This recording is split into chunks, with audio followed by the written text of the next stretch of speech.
சகோதர நிறுவனத்துல வேலைக்கான முறைகேடு நடந்ததுக்கான ஆவணங்களை அவங்க சொல்லியிருக்காங்க, அதான் சொல்லியிருக்காங்க. அந்த முறைகேட போலீஸ் பார்க்க போறாங்க. நான் தெளிவா சொல்றேன், நான் எந்த தப்பும் செய்யல. முதல்ல நம்முடைய இடி என்ஃபோர்ஸ்மெண்ட் டைரக்டரேட் அவர்கள் தமிழ்நாட்டினுடைய டிஜிபி அவர்களுக்கு அக்டோபர் 27ஆம் தேதி ஒரு கடிதம் எழுதியிருக்கிறாங்க. அந்த கடிதத்தினுடைய ஒரு பகுதி மக்கள் மன்றத்தில் இருக்கு. அந்த கடிதத்தோடு கிட்டத்தட்ட 232 பக்கம் அதற்கான ஆதாரங்களையும் அளிச்சிருக்கிறாங்க. 888 கோடி ரூபாய் ஊழல், 888 கோடி ரூபாய் ஊழல் நகராட்சி நிர்வாகம் மற்றும் நீர் வளங்கள் துறையில அமைச்சர் KN நேரு அவர்களுடைய துறையில நடந்திருப்பதாக இடி அவர்கள் ஆதாரப்பூர்வமாக தமிழ்நாட்டினுடைய டிஜிபி அவர்களுக்கு கடிதம் அளித்து அதுல ஒரு FIR பதிவு செய்ய சொல்லி கேட்டிருக்கிறாங்க. நமக்கு தெரியும், இந்த prevention of money laundering act PMLA section 66 இடிக்கு ஒரு தகவல் கிடைக்கிறது, வேறொரு கேஸ்ல சோதனை பண்றாங்க, அந்த கேஸ்ல இன்னொரு ஆதாரம் கிடைக்குதுன்னா செக்ஷன் 66 படி அந்த சம்பந்தப்பட்ட ஏஜென்சிக்கு அந்த ஆதாரத்தை கொடுக்க வேண்டியது இடியினுடைய கடமை.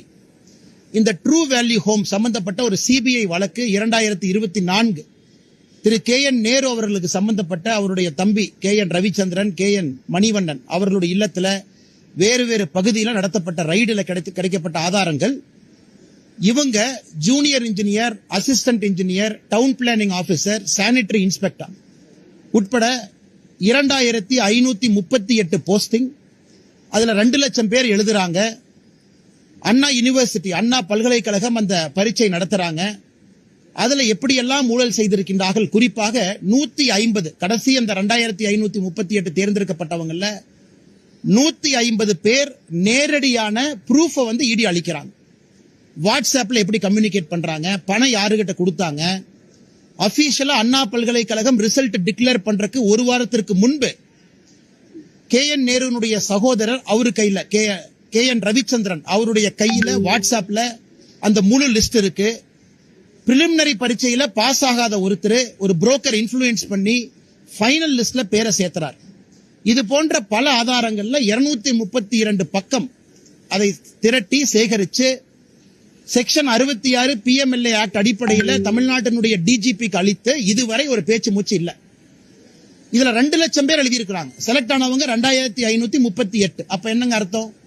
கிட்டத்தட்ட 1,97,000 பேர் செலக்ட் ஆகல. இன்னைக்கு 1,97,000 குடும்பங்கள் பார்த்துக்கிட்டு இருக்காங்க. மீடியா நண்பர்களை, தமிழக அரசை நியாயமான முறையில் தேர்ந்தெடுக்காம 25 லட்சத்திலிருந்து 35 லட்சம் ரூபாய் வரை பணம் வாங்கி வேறு வேறு இடத்துல புரோக்கர் மூலமாக அதை நிறைய அக்கவுண்ட் மூலமாக மணி லாண்டரிங் பண்ணிருக்கிறாங்க. இத்தனை கொடுத்தது வேறு மாநிலமா இருந்தா இந்நாள் அந்த அமைச்சர் ரிசைன் பண்ணிருக்கணும். இது இடி சாதாரணமா ஒரு கடிதத்தை எழுதி இந்த மாதிரி ஊழல் நடந்திருக்குன்னு சொல்லிங்க. கடிதத்தோடு 150 செலக்டட் கேண்டிடேட் அவங்களுடைய ப்ரூஃப் அட்டாச் பண்ணிருக்கிறாங்க.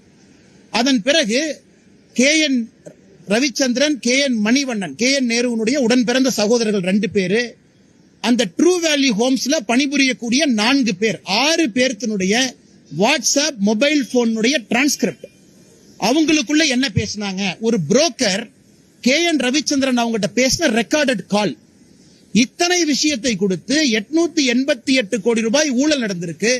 அதை பத்தி எதுவுமே பேசாம KN நேரு அவர்கள் பதில் சொல்றாங்க, இது திராவிட மாடல் ஆட்சியின் மீது பழி சுமத்துறாங்க. அதனால் முதலமைச்சர் அவர்கள் நேரடியா இதுல உடனடியா தமிழ்நாடு டிஜிபி அவர்களை FIR போட சொல்லணும்.